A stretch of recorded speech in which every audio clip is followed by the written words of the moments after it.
hear a number of different recordings, and you will have to answer questions on what you hear. There will be time for you to read the instructions and questions, and you will have a chance to check your work. All the recordings will be played once only.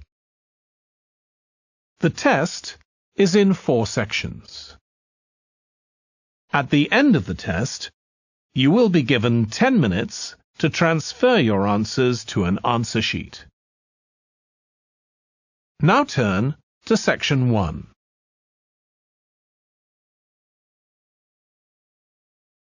Section 1. You will hear a telephone conversation between a woman who is looking for a job and a man from a company that organizes cycling holidays. First, you have some time to look at questions 1 to 6.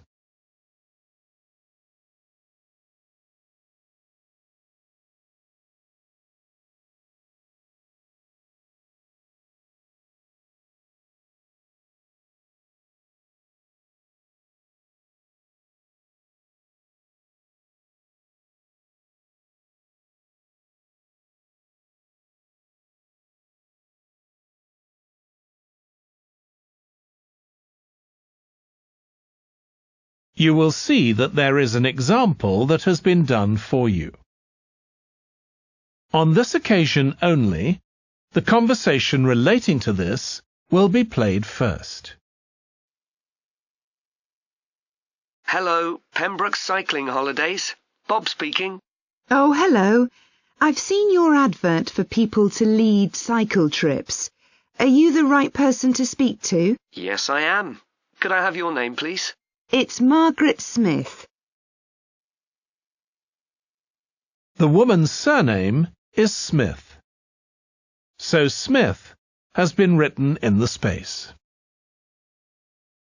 Now we shall begin. You should answer the questions as you listen because you will not hear the recording a second time. Listen carefully and answer questions 1 to 6. Hello, Pembroke Cycling Holidays. Bob speaking. Oh, hello. I've seen your advert for people to lead cycle trips. Are you the right person to speak to? Yes, I am. Could I have your name, please? It's Margaret Smith. Are you looking for a permanent job, Margaret? No, temporary. I've got a permanent job starting in a few months' time, and I want to do something else until then. What work do you do? This will probably sound crazy. I used to be a lawyer, and then I made a complete career change, and I'm going to be a doctor. I've just finished my training. Right. And have you had any experience of leading cycle trips? Yes, I've led several bike tours in Africa. The trip to India that I had arranged to lead next month has now been cancelled. So when I saw you were advertising for tour leaders, I decided to apply. OK. Now, we normally have 2 or 3 leaders on a trip, depending on the size of the group. Some tours are for very experienced cyclists, but we've got a tour coming up soon in Spain, which is proving so popular we need an additional leader. It's a cycling holiday for families. Would that suit you? It certainly would. I enjoy working with children, and I probably need some more experience before I go on a really challenging trip. That tour includes several teenagers. Have you worked with that age group before? Yes, I'm a volunteer worker in a youth club where I help people to improve their cycling skills. Before that, I helped out in a cycling club where I taught beginners. Well, that's great. Now, the trip I mentioned is just for a fortnight, but there might be the possibility of leading other tours after that. Would that fit in with your plans? That'd be fine. I'll be free for 5 months. My job is due to start on October the 2nd, and I'm available from May the 1st until late September. Good. Now, is there anything I need to know about the food you eat? We usually have 1 or 2 people in the group who don't eat meat, or have some sort of food allergy, so we're always very careful about that. Yes, I'm allergic to cheese. Would that be a problem? No. As long as we have enough notice, we can deal with that. That's great. Before you hear the rest of the conversation, you have some time to look at questions 7 to 10.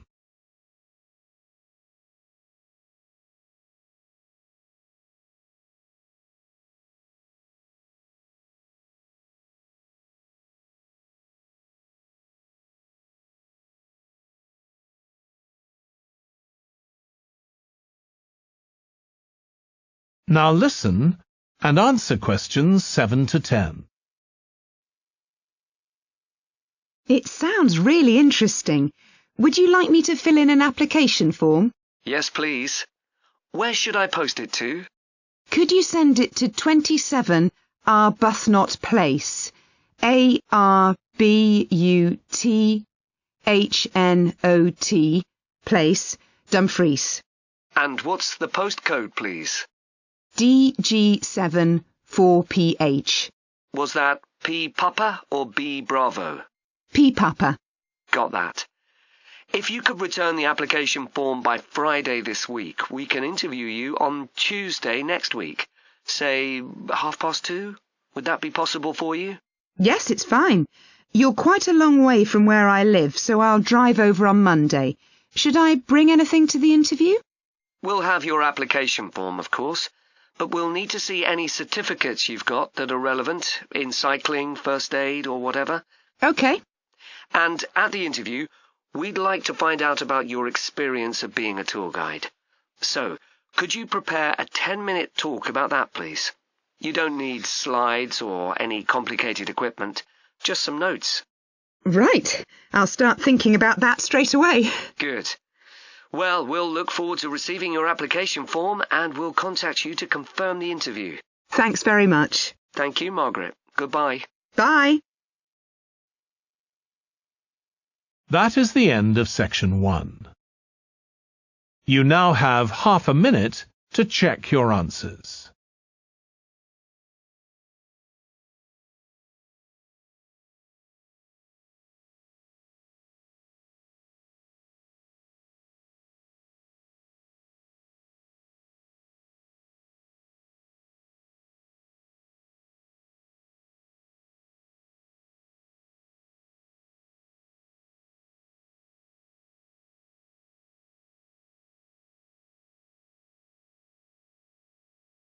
Now turn to section 2.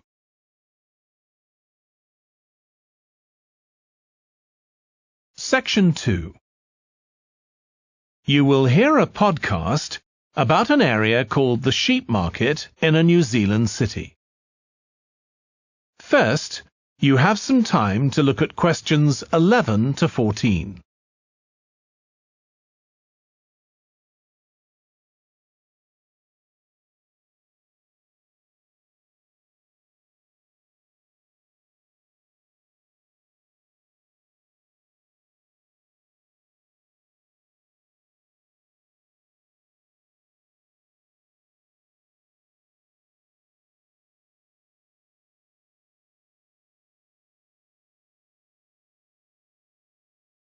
Now listen carefully and answer questions 11 to 14.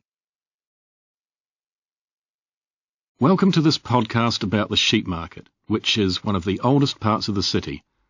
As its name suggests, there was originally a market here where farmers brought their sheep, but now it's been redeveloped into a buzzing, vibrant area of the city, which is also home to one of the city's fastest growing communities.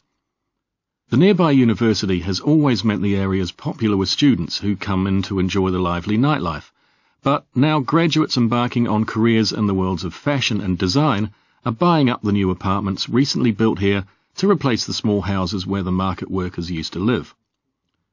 The narrow old side streets are great places for finding original pictures, jewellery and ceramics which won't break the bank, as well as local produce like fruit and vegetables.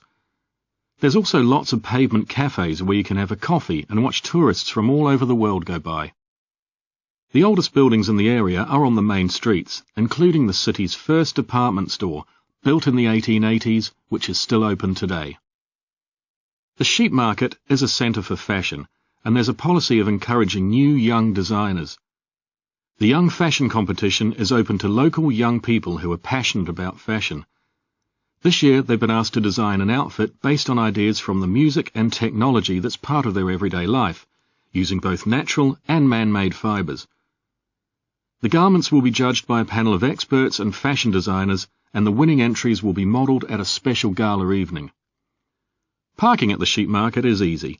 There are plenty of pay and display car parking spaces on the roadsides, which are fine if you just want to stay for an hour or two. But if you want to spend the day there, it's better to park in one of the 4 underground car parks. It's not expensive, and if you can present a receipt from one of the local stores, you'll not be charged at all. After 6 p.m, many of the car parks have a flat rate which varies, but it is usually very reasonable.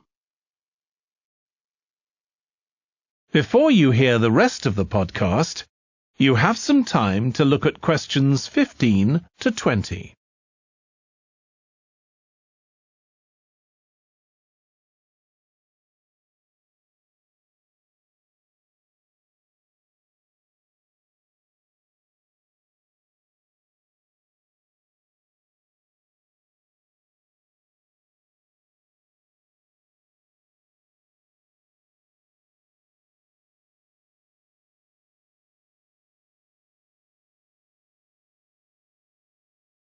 Now listen and answer questions 15 to 20.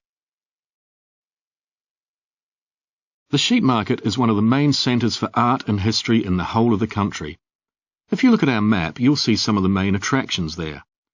Most visitors start from Crawley Road at the bottom of the map. The Reynolds House is one of the oldest houses in the city and is open to the public. It's on the north side of Crawley Road, next to the footpath that leads to the public gardens. The area is particularly interesting for its unusual sculptures. The thumb is just what its name suggests, but it's about 10 metres high. You'll see it on Hill Road, across the road from the bank. The museum's got a particularly fine collection of New Zealand landscapes. It's on the east side of the sheep market, on City Road. It's on the other side of the road from the public gardens, immediately facing the junction with Hill Road. The Contemporary Art Gallery is on a little road that leads off Station Square, not far from the public gardens. The road ends at the gallery. It doesn't go anywhere else. That's open every day except Mondays. The Warner Gallery specialises in 19th century art. It's on City Road, near the junction with Crawley Road, on the same side of the road as the public gardens. It's open on weekdays from 9 to 5 and entry is free. Finally, if you're interested in purchasing high-quality artwork, the place to go is Nucleus. You need to go from Crawley Road up through Station Square and east along Hill Road until you get to a small winding road turning off. Go up there and it's on your right. If you get to City Road, you've gone too far. That is the end of section 2. You now have half a minute to check your answers.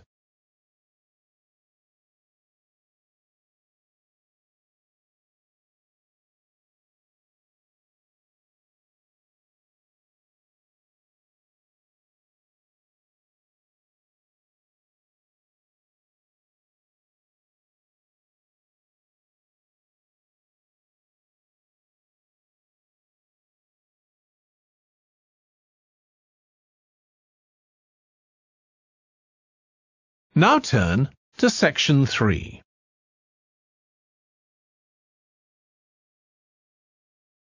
Section 3.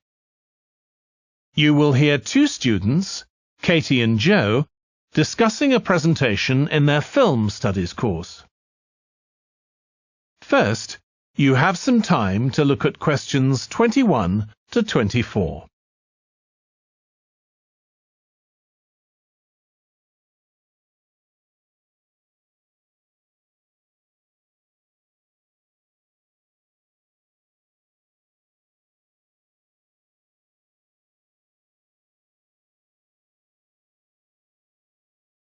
Now listen carefully and answer questions 21 to 24. Joe, you know I'm giving a presentation in our film studies class next week? Yes. Well, could we discuss it? I could do with getting someone else's opinion. Of course, Katie. What are you going to talk about? It's about film adaptations of Shakespeare's plays. I've got very interested in all the different approaches that film directors take.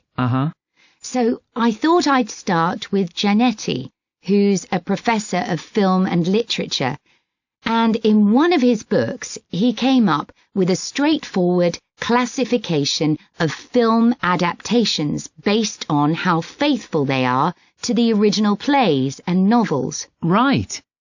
I've already made some notes on that, so I just need to sort those out before the presentation. I thought that next I'd ask the class to come up with the worst examples of Shakespeare adaptations that they've seen, and to say why. That should be more fun than having their favourite versions. Yes, I can certainly think of a couple. Right. Next, I want to talk about Rachel Malco. I came across something on the internet about her work on film adaptations, and I was thinking of showing some film clips to illustrate her ideas. Will you have enough time, though, both to prepare and during the presentation? After all, I doubt if you'll be able to find all the clips you want. Perhaps you're right. OK, well, I'd better do some slides instead, saying how various films relate to what she says. That should encourage discussion. Next, I want to say something about how plays may be chosen for adaptation, because they're concerned with issues of the time when the film is made. You mean things like patriotism or the role of government? Exactly. It's quite tricky, but I've got a few ideas I'd like to discuss. Before you hear the rest of the discussion, you have some time to look at questions 25 to 30.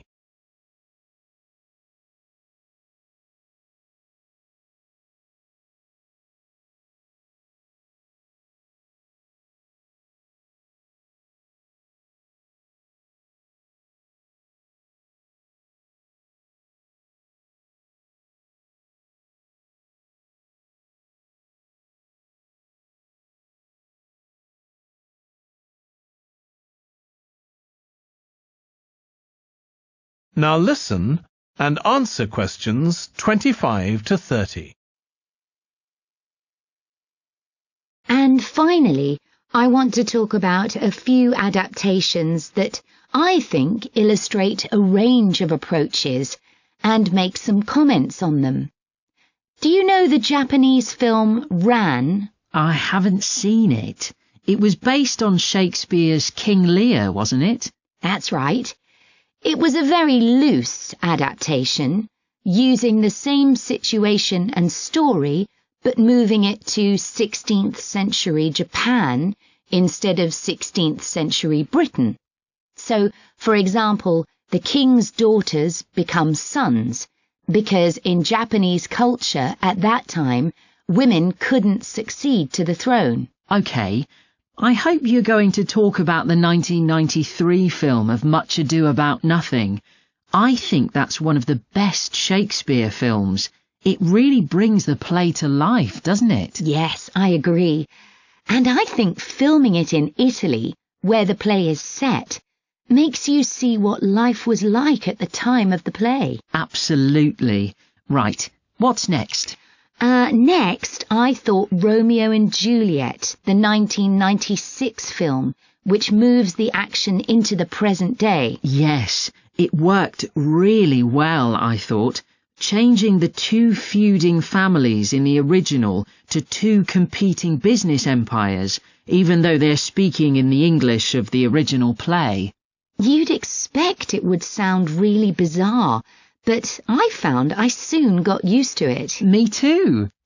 Then I thought I'd include a real Hollywood film, one that's intended to appeal to a mass commercial audience. There must be quite a number of those. Yes, but I've picked the 1996 film of Hamlet. It included every line of the text, but it's more like a typical action hero movie. There are loads of special effects, but no unifying interpretation of the play. All show and no substance. Exactly. Then there's Prospero's books, based on The Tempest.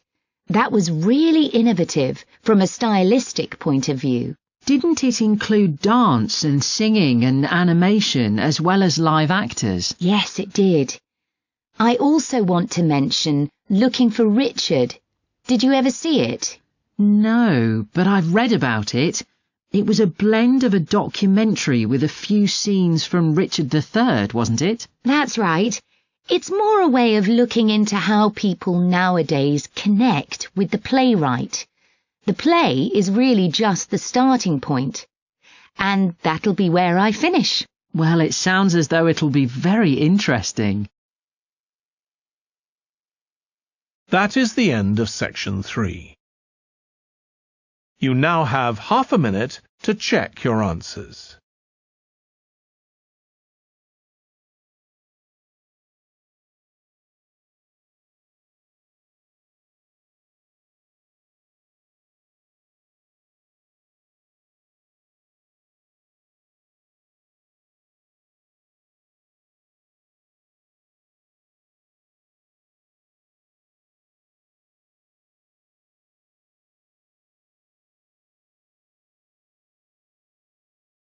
Now turn to section 4.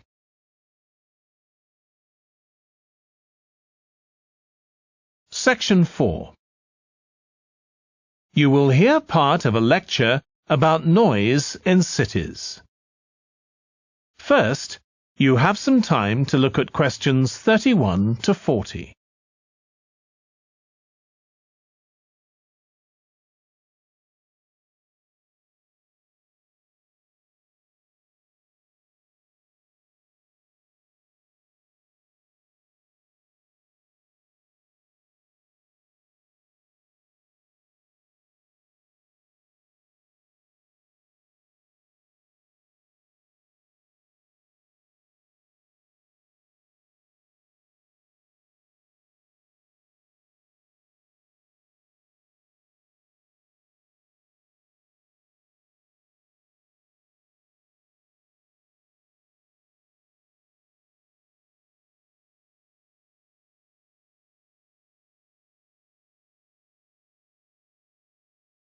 Now listen carefully and answer questions 31 to 40.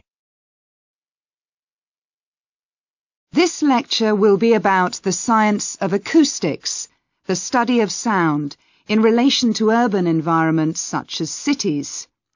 As an acoustic engineer myself, I think this is an area where we're likely to see great changes.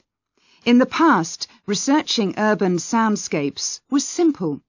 We measured levels of sound in decibels, so I used to take my sound meter and I measured the noise somewhere, and then I might ask a sample of people to say at what level the sound became annoying. With data like this, acoustic engineers have been able to build up what we call noise maps, maps of the sound environment. But actually, these aren't a lot of use. What they do show is that the highest noise levels are generally on roads. Well, that's not really very surprising. But there's quite a lot going on that these maps don't show, because they can't capture the complex way that sound varies over time. So they ignore important issues such as the noise someone might hear from the open windows or gardens of their neighbours. And this sort of noise can be quite significant in summer. We don't have any databases on this sort of information. As well as that, these records of sound levels take no account of the fact that people vary in their perceptions of noise. So someone like me with years of working in acoustics might be very different from you in that regard. But anyway, even though these noise maps are fairly crude, they've been useful in providing information and raising awareness that noise matters We need to deal with it, and so it's a political matter. And that's important. We need rules and regulations because noise can cause all sorts of problems. Those of you who are city dwellers know that things go on 24 hours a day, so city dwellers often suffer from interrupted sleep. It's also known that noise can lead to a rise in levels of stress, due to physical changes in the body affecting the composition of the blood. And there are other problems as well. For instance, if school children don't have a quiet place to study, their work will suffer. Now, one problem with decibel measurement is that it doesn't differentiate between different types of noise. Some types of sounds that most people would probably think of as nice and relaxing might well score quite highly in decibel levels. Think of the sound made by a fountain in a town square, for example. That's not necessarily something that we'd want to control or reduce. So maybe researchers should consider these sorts of sounds in urban design. This is going to be tricky, because just measuring decibel levels isn't going to help us here. Instead, many researchers are using social science techniques, studying people's emotional response to sound by using questionnaires and so on.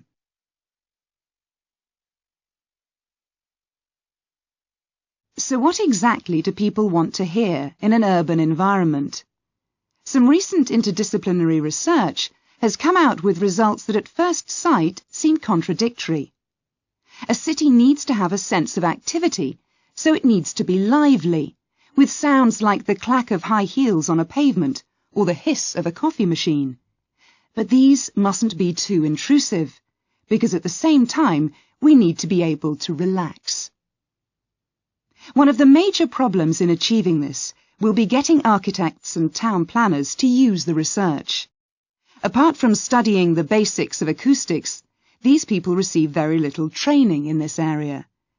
But in fact, they should be regarding sound as an opportunity to add to the experience of urban living, whereas at present they tend to see it as something to be avoided or reduced as far as possible, or something that's just a job for engineers, like the street drainage system. What's needed is for noise in cities to be regarded as an aesthetic quality, as something that has the qualities of an art form. If we acknowledge this, then we urgently need to know what governs it and how designers can work with it. We need to develop a complex understanding of many factors. What is the relationship between sound and culture? What can we learn from disciplines such as psychology about the way that sound interacts with human development and social relationships, and the way that sound affects our thoughts and feelings? Can we learn anything from physics about the nature of sound itself? Today's powerful technologies can also help us. To show us their ideas and help us to imagine the effect their buildings will have, architects and town planners already use virtual reality, but these programs are silent. In the future, such programs could use realistic sounds, meaning that soundscapes could be explored before being built. So hopefully, using the best technology we can lay our hands on, the city of the future will be a pleasure to the ears as well as the eyes. That is the end of section 4. You now have half a minute to check your answers.